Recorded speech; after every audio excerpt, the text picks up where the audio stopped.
If you haven't heard about Spotify, it's an easy way to make podcasts everything in one place. That means it's free. Anchor has the tools that allow you to record and edit your podcast right from your phone or computer.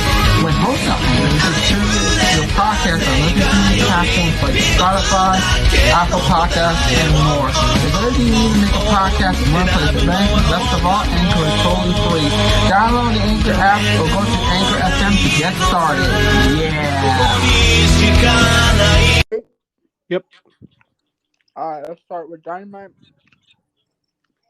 Alright, so we're gonna go through the card. This is Dynamite, AW Dynamite. So we had a Ring of Honor Women's Championship match. Diana Praso went against Mercedes Martinez, and an Owen Hart Foundation Men's Tournament qualifier. Rey Fenix. Owen Hart Foundation Men's Tournament qualifier. Another one. Jeff Hardy went against Bobby Fish. Grudge match between Santana and Ortiz at his side and Chris Jericho. Blackpool Combat Club went against The Butcher, The Blade, and Angelico. Then MJF's mystery opponent went against Wardlow. Mm-hmm.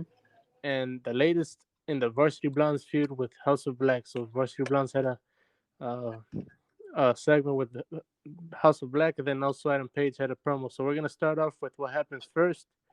And that was the Owen Hart Foundation Men's Tournament qualifier, Jeff Hardy versus Bobby Fish. Jeff Hardy got the win. What do you think about this? What I think about this, Jeff Hardy definitely needed a win because he's more in the tag team division, and Bobby Fish is more of a tag team expert. I still got a mid card. Jeff Hardy's already a main eventer, but he'll most likely face Darby Allin in that tournament. He'll probably put over Darby Allin in the tournament. Yeah, so I think the same thing. I think Jeff Hardy is a main eventer, but obviously there was a noticeable, decrease in skill in his part. He's obviously not as fast as he once was. He's older, and as I said before in this podcast, time is a thing. Age is a thing, and it looks like it caught up with Jeff Hardy. And Bobby Fish is good too. He's good. He made sure to make Jeff Hardy look strong in this defeat, and that's what it was needed in this match. And obviously Jeff Hardy, continuing in this tournament is probably a good decision, but we can't expect much from Jeff Hardy. And it's good that they're doing the Darby Allin versus Jeff Hardy now, because maybe later he won't be able to do it, or people will grow tired of watching a one-legged Jeff Hardy, basically. Yeah. All right. So yeah, Jeff Hardy advances there, and we could pass to the next match, which was Blackpool Combat Club going against Butcher, Blade, and a returning Angelico to AEW Dynamite. What do you think about this match? The match was amazing. The Blackpool Combat Club was really good. They were really good. They looked really good. They dominated. They won the match. They kicked ass. They did mention about Wheeler Utah being the Super Juniors. Yes. Yeah, and it was pretty good.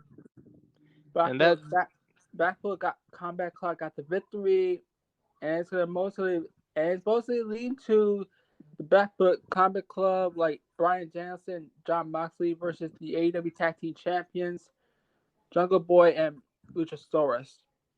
That's probably going to happen, but I mean, there's trios action, so I don't know if that adds it to their record, or if it does, it doesn't really make sense. But I mean, this was a good little match. Blackpool Combat Club, this is, I think, the third week in a row that Blackpool Combat Club, does a trios match in the second, match of the night, and that's cool or whatever, but it doesn't seem to get anywhere other than, like, to add wins to their record, which is fine, but when you have Bryan Danielson, when you have Jon Moxley, you got to use them in a prominent position, and this isn't really a prominent position. I think having them go against the actual tag teams, not in a trios action, but actual tag teams, so that they, in-person tag team competitions would be better. But obviously, it was a good little match. Blackpool Combat Club won, as they should have, and that's about it. I mean, that was the one, the one result that it could have had. Yeah. All right, so the next one was Wardlow versus the MGF's mystery opponent, which was later revealed as the person that we expected, W. Morrissey from Impact Wrestling. And Wardlow got the win on this one. What do you think about it? I think it was good. It got Warlow very over. William W. Morrison was pretty good in that match. He was like a giant, and he's supposed to be like a monster, like almost 7 feet tall. Supposed to like wrestle like a monster. That's how Kevin Nash does, like power move from Nash, like tactics, power slam, being slammed onto a table, etc. That's what giants do. Well, I mean, I think he's more of a modern giant. No, he's a more like he can move and everything. I think this guy is different from like your typical giants, like I think Kevin Nash. But yeah, Wardlow got the win. It Mhm. was as expected.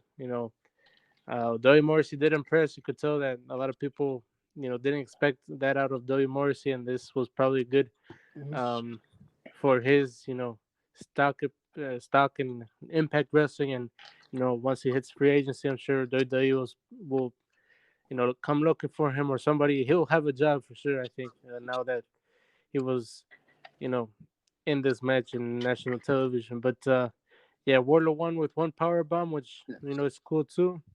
And now after the match, MJF told Wardlow that they'll have a contract signing next week in Long Island. So hopefully, you know, that's all good and everything. I think probably there's one match left for Wardlow to go before going against MJF, and that's probably going against Sean Spears, and then going against MJF. So there's a good story and good build, you know, decent match. Wardlow should have gotten the win, and he did.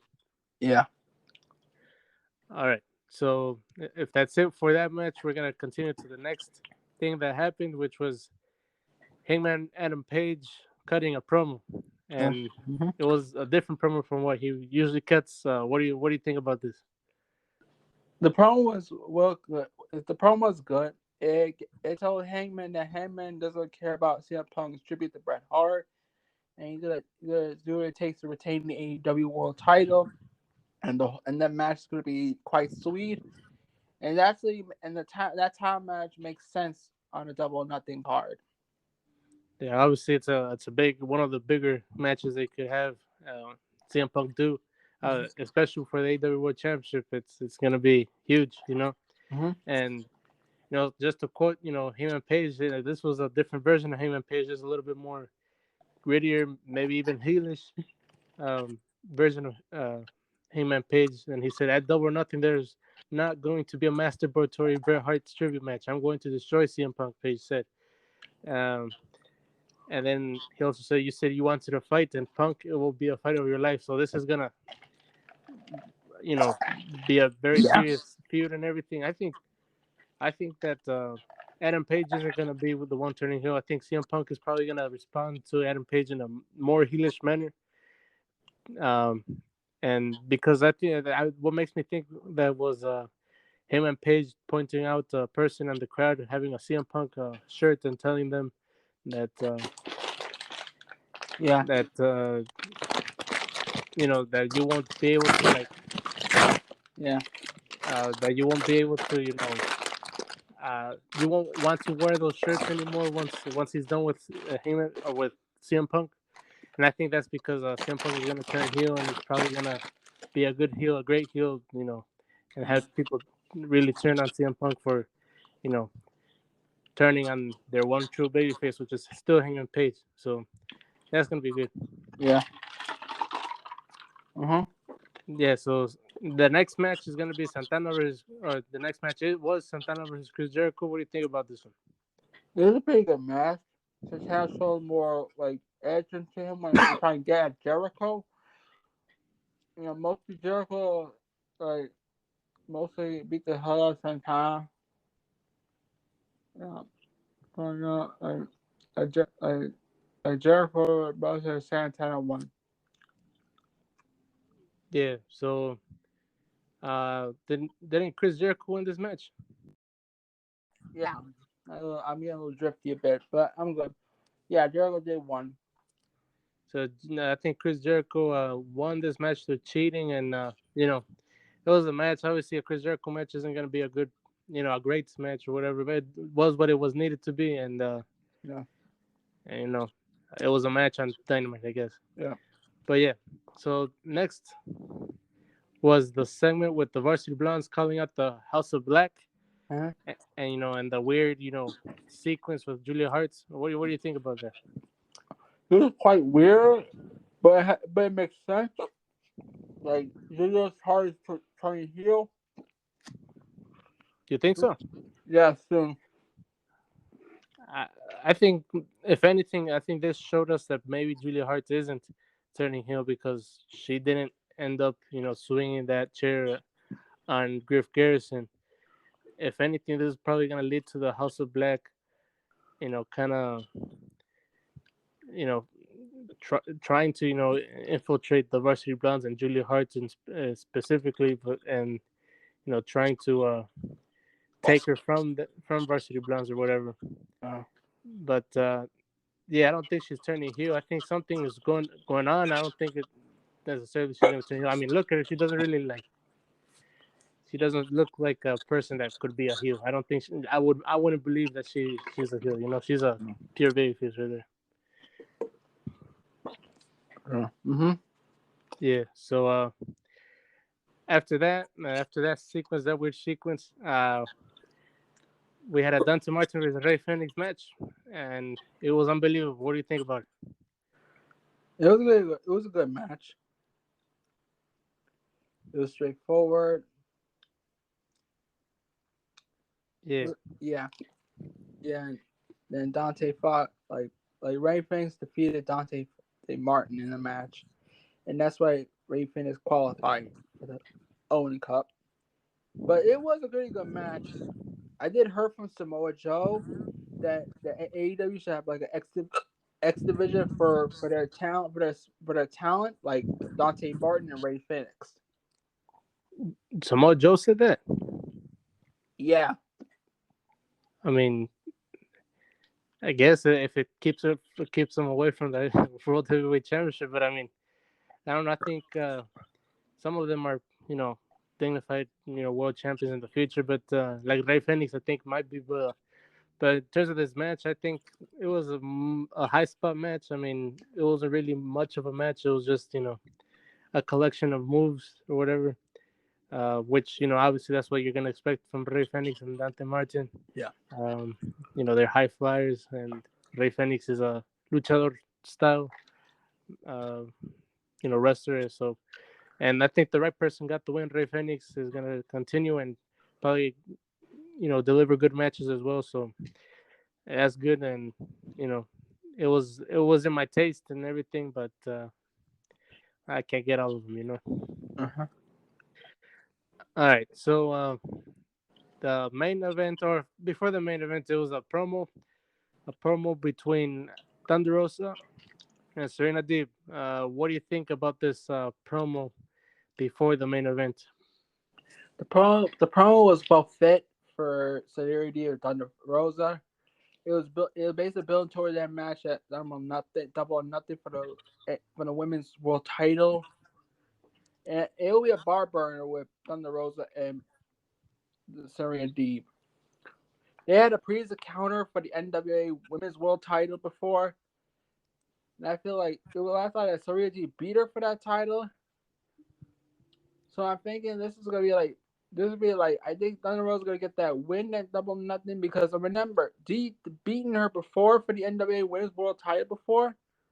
That's what I remember, and Thunder Rosa never did beat her. Right. Yeah. But And it's the first defense that Thunder Rosa is gonna have, other than Nyla Rose, but the first pay-per-view defense. So yeah, we could assume that she is gonna, win that match. But in terms of this promo, I think it wasn't all that great. I think um,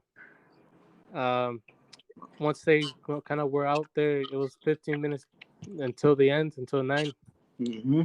or until 10, whatever you were, and they kind of dragged it out to kind of like cut minutes from a main event.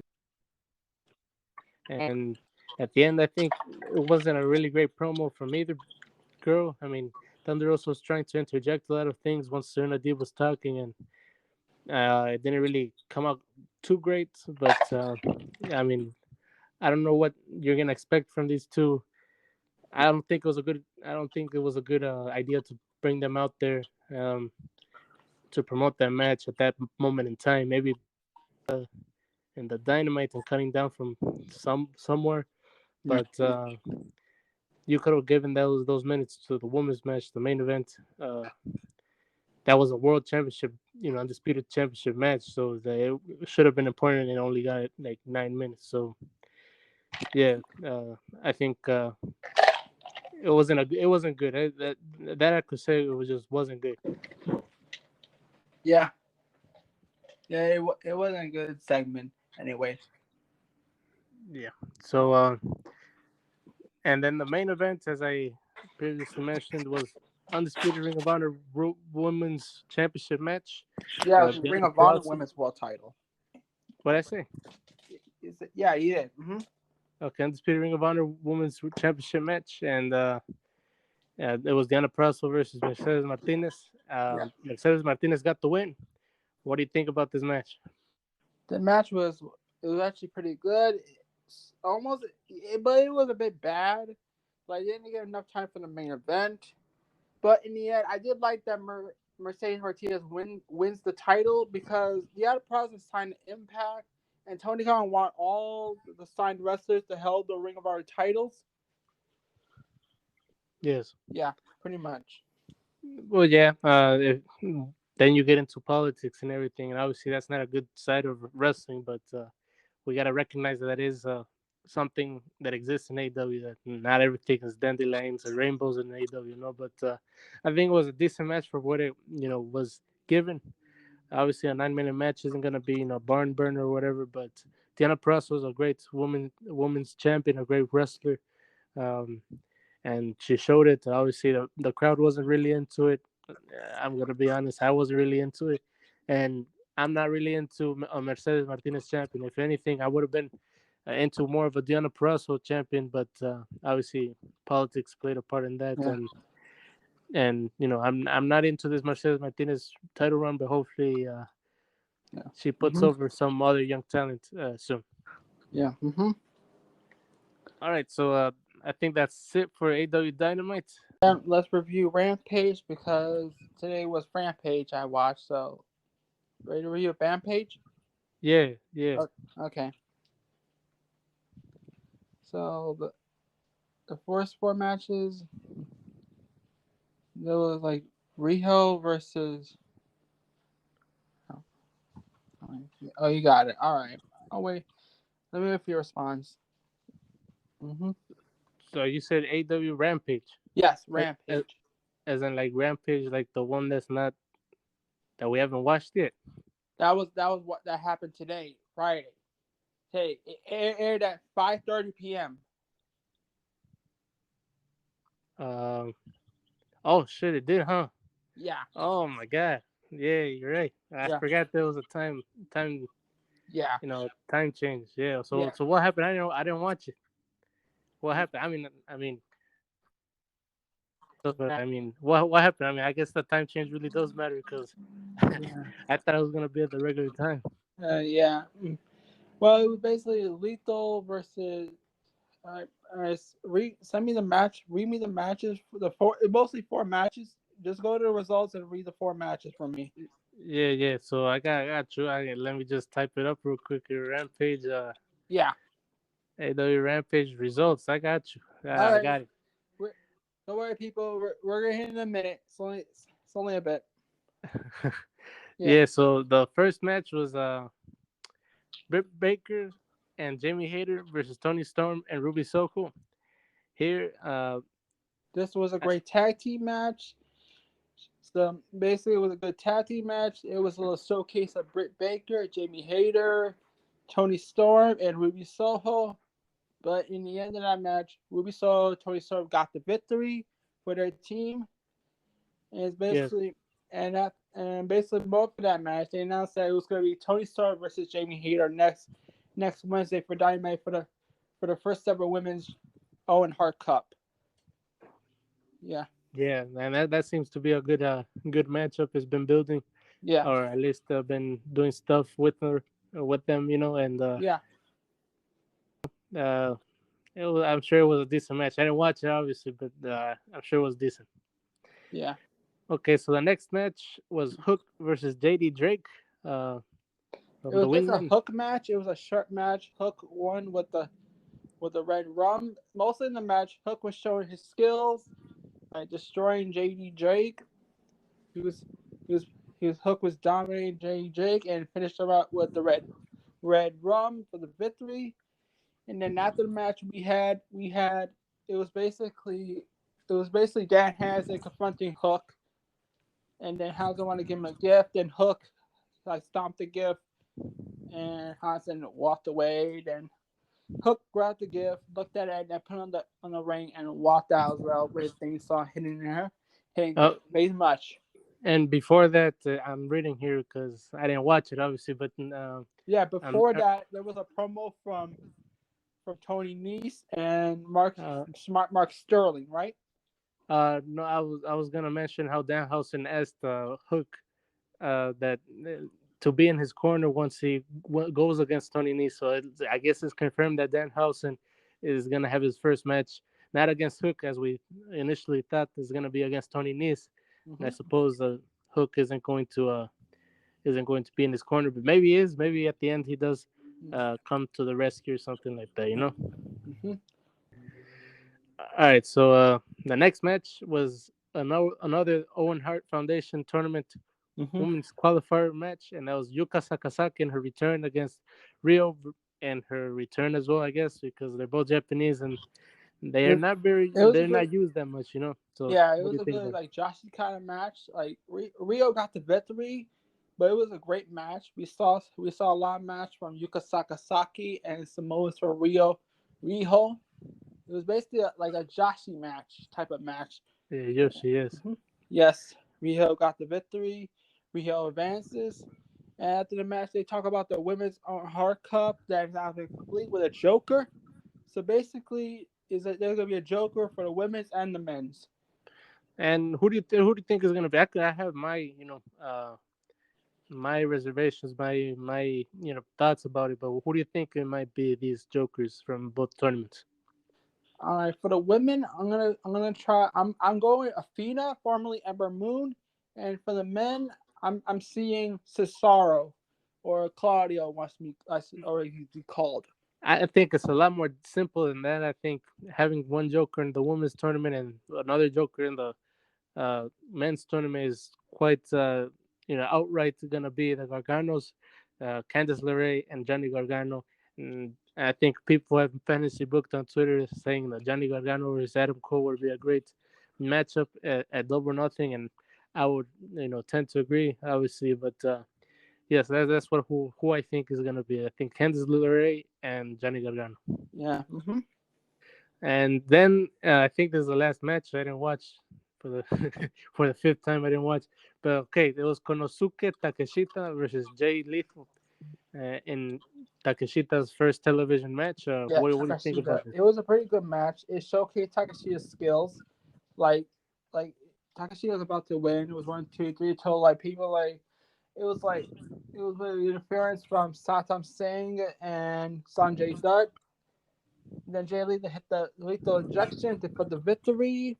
And after the match, we had a brawl from Jay Lethal, Sanjay Dutt, and Satam Singh. We had the best friends coming to the aid. They getting destroyed. You got Orange Cassidy. Then they brought in Samoa Joe, basically to close the show, like chasing him with a pipe. Damn, it sounds Yeah, like I missed a lot, but yeah, no, I'm sure it was a good match. That's yeah, about it. I don't know what else to say about this match other than I didn't watch it. yeah. Okay, so that's it for AW Rampage. If we wanna talk about some other topics, if there are any topics that we want to talk about. Yeah, let's talk about the topics. Okay, so we said we were gonna talk about uh, the sellout that AW did for Forbidden Door, as we Yes. said on Thursday, I think it was that the pre-sale went out, and there was definitely a high demand for this show. I mean, Yeah. obviously it was going to be obviously Chicago is a very smart town. Yeah. This a show for smart people, but that's great. I mean, they sold it out.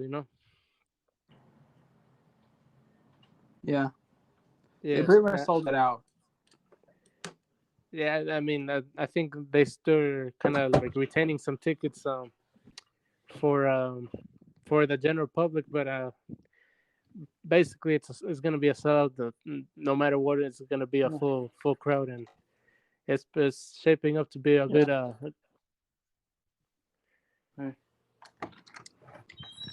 Yeah, it's pretty much a sellout.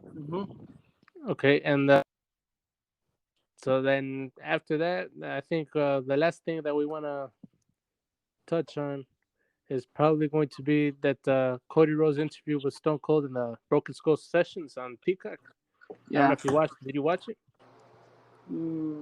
No, I did not watch it. Well, I I didn't got have the some. network. I didn't have the Peacock on the I net don't know. or the network. You get Peacock. It has Office and everything. I mean, it's not just for WWE, but and it's fine. You could watch WWE and AEW. There's nothing wrong with that. It's just as toxic to be an AEW stan and not a No, I know you know. that. Yeah. It's just that I don't have the Peacock.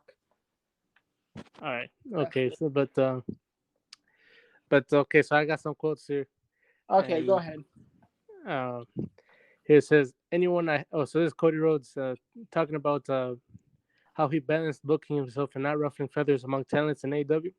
So he said, anyone I had issues with in terms of because I was their boss, there's not really any heat that exists. I always tried to give, and I always overly generous in my run.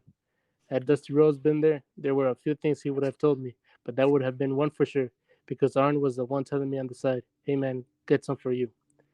All right, Right.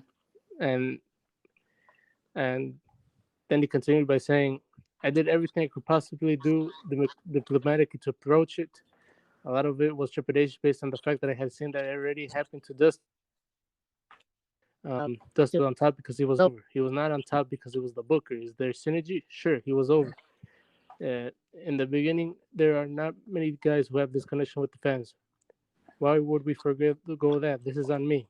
So basically saying that he needed to get more for himself rather than giving because he was overly generous in AEW and sometimes that got him heat either way. So he was damned if he did it and then if he didn't. You get what I'm saying? So basically leaving AEW was necessary for him in terms in his eyes, obviously, and in the eyes of like people like Arn Anderson. What do you think about that? It was great. It was pretty good. I get what Cody said. Like he did like gave everything he got. He did try to help the AEW roster, but and Cody should like taken the world title shot and turn like made himself a world title opportunity instead of try to prevent himself from winning the title in AEW. Well, yeah, I think he admitted that himself that it was a mistake for doing that, but yeah. Yeah. So I think that's it. So if you want to do the outro, Oh yeah. Thank you everyone for AgostoAllElite podcast. We'll see y'all next Saturday, and I'll see y'all later. Goodbye, everyone.